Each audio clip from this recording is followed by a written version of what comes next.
And joining me now is Chris Harmer, a senior naval analyst for the Institute for the Study of War. Chris, you just heard Nikki Haley say that they are prepared to do more. They thought this was a measured response with the airstrikes.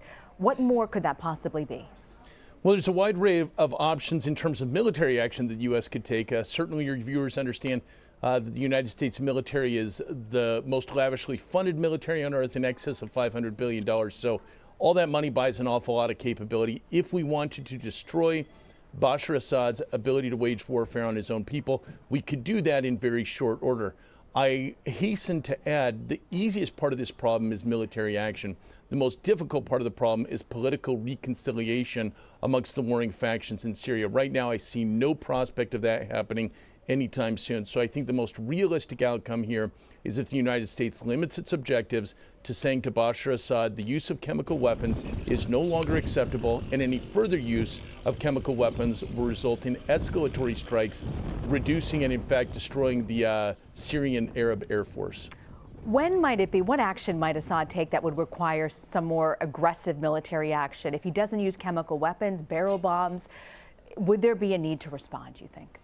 Well, so it all depends on what our desired end state is. I have long suggested or long observed that Bashar Assad is the original sin in Syria. As long as Bashar Assad is alive, ISIS and al-Qaeda will continue to see success in recruiting because the vast majority of the citizens of Syria do not want Bashar Assad to stay in power. As long as he's in power and until the United States demands his removal from power, there is no possibility of a negotiated or political settlement. So there's really only two options here from a macro perspective. Number one, we can limit our exposure to this conflict and simply say, Syrian Arab army and the various rebel factions, you guys fight it out, don't use chemical weapons and we won't intervene.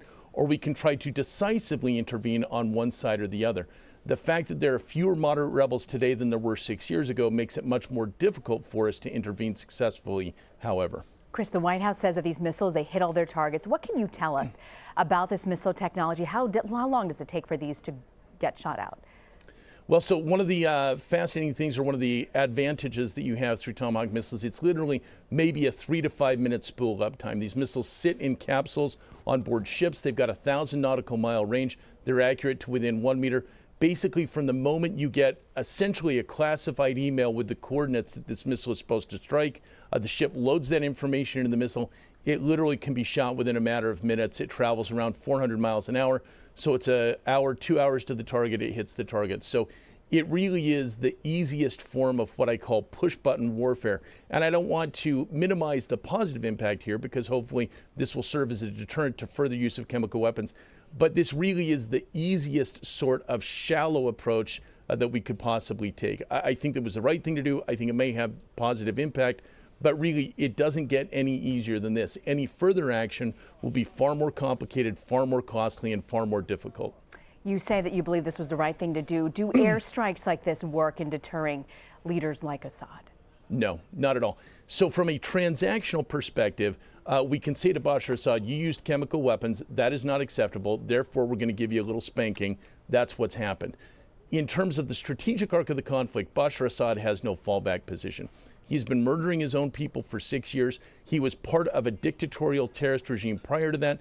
The Syrian Assad regime has been designated a state sponsor of terror continuously since 1979. There's no place else for this guy to go. There is no villa on the French Riviera for him to retreat to. He's either got to fight and win and survive in Syria, or he's got to die. Those are the only two options for him. He knows that, so he's not going to stop fighting. He's not going to stop killing Syrian civilians in order to maintain his grip on power. Our best outcome here is to reduce his ability or his willingness to use chemical weapons at this point. What does the Pentagon do to try and prevent this from escalating into a greater regional conflict, particularly when you know Syria's got allies like Iran and Russia? Yeah, that's the danger here. I mean, last night I think everybody was optimistic. Today we're all very happy that the missile strike went off without a lot of collateral damage. Maybe 9 people dead, according to the Syrian government. And then again, they're noted liars in this subject, so maybe that's not true. In any case, right now, everybody's feeling pretty good about the situation. The reality is Iran has a number of escalatory steps they can take. Russia has a number of escalatory steps they can take. If Iran decides to continue to intervene on behalf of Syria, they've got a number of proxy terrorist organizations they can attack the United States through. 1983, Hezbollah attacked the U.S. Embassy and the U.S. Marine Barracks in Lebanon. 2003, Shia militia in Iraq attacked U.S. soldiers, eventually killing hundreds of them. So there's a lot of steps that Iran can take if they want to go up the escalatory ladder with us. It just remains to be seen how they respond. Interesting to watch the coming weeks and exactly where this goes. Chris Harmer, thank you. Thank you. Moderator John Dickerson will talk about the strikes in Syria with Secretary of State Rex Tillerson this weekend on Face the Nation. That's Sunday, 11 a.m., 6 p.m. Eastern, right here on CBSN.